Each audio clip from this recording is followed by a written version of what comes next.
some people have said this to me actually. So Ashton is now chairman of the club as well.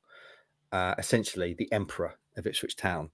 Now Ashton, since O'Leary's retired, he's not only CEO, he's now chairman and overlord of Ipswich Town. Is that what the E in CEO stands for? Emperor. Yeah, probably does now.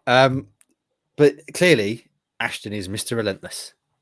It never stops, and now he's chairman as well. Do you think there's a danger that he? I mean, I'll be honest, I don't really know what the chairman's duties are, but are you worried about that, him taking that on as well?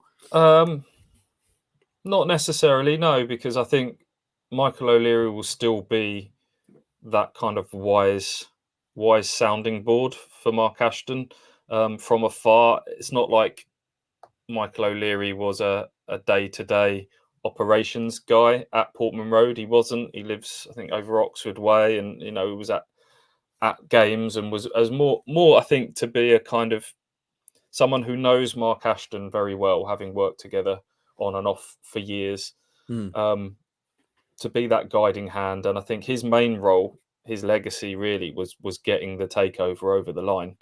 I remember speaking to him on a Zoom call quite early on, Michael O'Leary, and seeing all the files behind him and him sort of talking about how much goes into a takeover like that. And so his job was kind of done there, and as he says, sort of mission accomplished, really.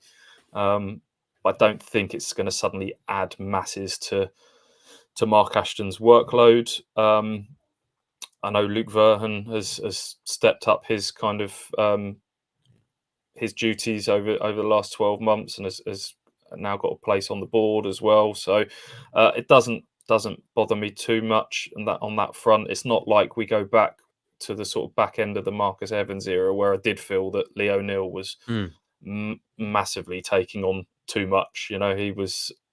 He was trying to do everything behind the scenes, scouting, going and watching loan players away, speaking to agents. He was doing absolutely everything, and that was too much. But no, not in this scenario. I don't think it will massively change things.